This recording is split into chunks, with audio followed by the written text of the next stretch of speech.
नमस्कार दोस्तों, स्वागत है आप सभी का फिल्मी वाला यूट्यूब चैनल पर। दोस्तों, आज के इस खास वीडियो में हम बात करने वाले हैं साल 2020 की सबसे ज्यादा कमाई करने वाली भोजपुरी फिल्म के बारे में। दोस्तों, इससे पहले हमने साल 2014 से लेकर साल 2019 तक की सबसे ज्यादा कमाई करने वाली फिल्मों के बारे में बताया है। अगर आपने उस वीडियो को नहीं देखा है तो डिस्क्रिप्शन में क्लिक करके उस वीडियो को एक बार जरूर देखें। तो चलिए शुरू करते हैं आज का यह वीडियो। तो इस लिस्ट में 5वें नंबर पर जो फिल्म है उस फिल्म का नाम है पवन पुत्र, और इस फिल्म के स्टार कास्ट में नजर आए थे power star Pawan Singh, Mir server और प्रियंका पंडित। और इस फिल्म के जरिए भोजपुरी इंडस्ट्री में डेब्यू किया था एक नई अदाकारा प्रियंका रेवरी ने।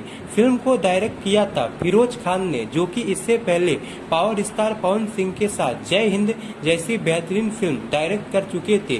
फिल्म काफी शानदार थी और एक्शन से भरपूर थी, और ये फिल्म साल 2020 की सबसे बड़ी एक्शन मूवी थी। इस फिल्म के एक्शन सीन काफी कमाल के रखे गए थे, और इस फिल्म के एक्शन को डायरेक्ट किया था श्री श्रेष्ठा जी ने। ये फिल्म होली 2020 में रिलीज हुई थी। बात करें फिल्म के बॉक्स ऑफिस कलेक्शन की, तो इस फिल्म ने बॉक्स ऑफिस पर 2 करोड़ 35 लाख का कलेक्शन किया था। हालांकि ये फिल्म और भी अच्छा परफॉर्म कर सकती थी, लेकिन कोरोना के चलते थिएटर बंद हो गए थे, जिस कारण ये फिल्म उतना अच्छा परफॉर्म नहीं कर पाई थी। लेकिन फिर भी ये फिल्म उस साल की सबसे ज्यादा कमाऊ फिल्मों में शामिल हुई थी। इस लिस्ट में 4थे नंबर पर जो फिल्म है उस फिल्म का नाम है मुकद्दर का सिकंदर, और इस फिल्म के स्टार कास्ट में नजर आए थे जुबली स्टार निरहुआ और आम्रपाली दुबे। फिल्म को डायरेक्ट किया था संतोष मिश्रा ने। फिल्म काफी शानदार थी। इस फिल्म की सबसे खास बात ये थी कि ये भोजपुरी में बनने वाली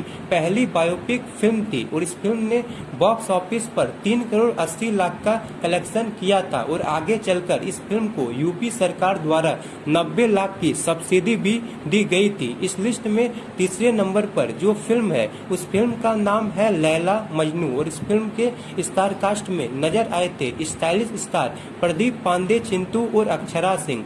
फिल्म को डायरेक्ट किया था महमूद आलम ने और प्रोड्यूस किया था राजकुमार आर पांडे ने। फिल्म रोमांटिक एक्शन ड्रामा से भरपूर थी और फिल्म काफी शानदार बनाई गई थी, और इस फिल्म को दर्शकों ने काफी पसंद किया था। बात करें फिल्म के बॉक्स ऑफिस कलेक्शन की, तो इस फिल्म ने बॉक्स ऑफिस पर 4 करोड़ 98 लाख का कलेक्शन किया था, और ये फिल्म बॉक्स ऑफिस पर हिट रही थी। इस लिस्ट में दूसरे नंबर पर जो फिल्म है उस फिल्म का नाम है एक साजिश जाल, और इस फिल्म के स्टार कास्ट में नजर आए थे ट्रेंडिंग स्टार खेसारी लाल यादव और सुभी शर्मा। फिल्म को डायरेक्ट किया था MI राज ने, जो कि इससे पहले खेसारी लाल यादव के साथ आतंकवादी जैसी बेहतरीन फिल्म डायरेक्ट कर चुके थे। फिल्म एक्शन सस्पेंस ड्रामा से भरपूर थी, और इस फिल्म ने बॉक्स ऑफिस पर 5 करोड़ 35 लाख का कलेक्शन किया था, और इस फिल्म को भी बॉक्स ऑफिस पर हिट घोषित किया गया था। इस लिस्ट में नंबर 1 पर जो फिल्म है उस फिल्म का नाम है मेहंदी लाके रखना पार्ट 3, और इस फिल्म के स्टार कास्ट में नजर आए थे ट्रेंडिंग स्टार खेसारी लाल यादव और शहर आपसा। फिल्म को डायरेक्ट किया था रजनीश मिश्रा ने। इस फिल्म की खास बात ये थी कि इस फिल्म के जरिए साउथ एक्ट्रेस शहर आपसा ने भोजपुरी इंडस्ट्री में कदम रखा था। फिल्म काफी शानदार और पारिवारिक थी। इस फिल्म के गाने सुपरहिट साबित हुए थे। बात करें फिल्म के बॉक्स ऑफिस कलेक्शन की, तो इस फिल्म ने बॉक्स ऑफिस पर लगभग 6 करोड़ का बिजनेस किया था, और फिल्म को सुपरहिट घोषित किया गया था। तो दोस्तों, ये थी साल 2020 की सबसे ज्यादा कमाई करने वाली फिल्में। इस लिस्ट में एक फिल्म प्रदीप पांडे, चिंटू, पवन सिंह और निरहुआ के नाम है, जबकि 2 film trending star Khesari Lal Yadav के नाम है। इस हिसाब से 2020 के box office king Khesari Lal Yadav होते हैं। ऐसी